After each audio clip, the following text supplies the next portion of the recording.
ok នៅក្នុងមេរៀននេះគឺយើងសិក្សាពី table តឥឡូវខ្ញុំ insert table ចំនួន4 column 3 row អូខេអញ្ចឹងឧទាហរណ៍ថានេះខ្ញុំចុចលើ table ហ្នឹងgroup design នេះយើងរៀនរួចហើយឥឡូវយើងចូល layout អញ្ចឹងនៅក្នុង layout ហ្នឹងវាមាន select table វាមានត្រូវវាមាន array ហ្នឹងបានថាលុបនេះយើងអាចលុបបានណាស្មើ merge ដែរណាបានថាវាលុបម្ដងតែមួយអញ្ចឹងទៅណាហើយយើងយក cell ជាច្រើនបញ្ចូលគ្នាអញ្ចឹងតើតើនឹង array បើយើងចង់គូវាវិញគូមកលុបហើយអាចគូវាវិញបានណាមកនេះចប់អញ្ចឹងអូចប់នេះដោយសារcolor នេះខ្ញុំយក auto អញ្ចឹងទៅហើយនេះខ្ញុំយកមួយអញ្ចឹងទៅ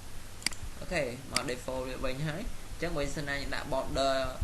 style អីហើយ color អីហើយដូរមកដូចដើមវាវិញមកណា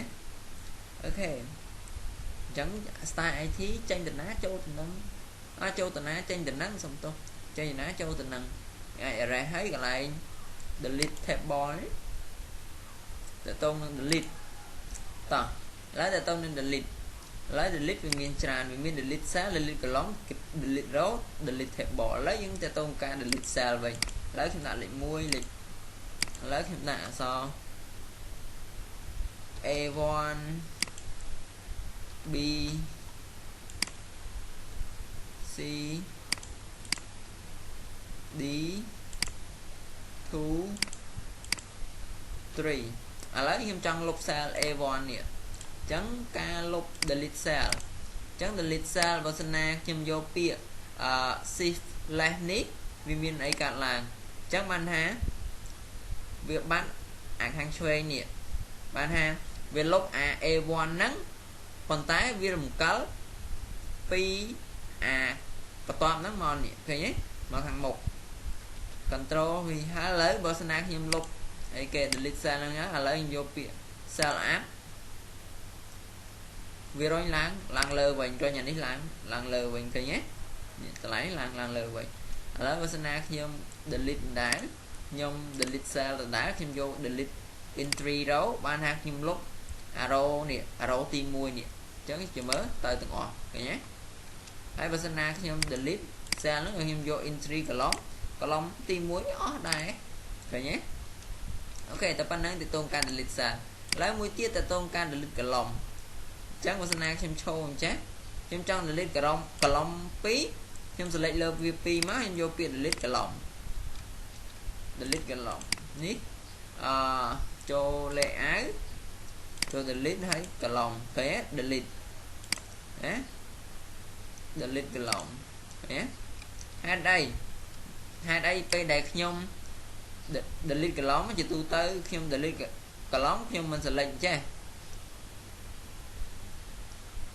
ខ្ញុំមិន select ចេះ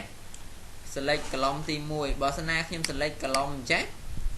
បើសិនណាខ្ញុំ select row អញ្ចេះស្មើខ្ញុំ select តែមួយ row អញ្ចេះទេស្មើខ្ញុំ select column ទាំងអស់បើសិនណាខ្ញុំយកពាក្យ delete column ទៅទាំងអស់តែម្ដងប៉ុន្តែបើសិនណាខ្ញុំ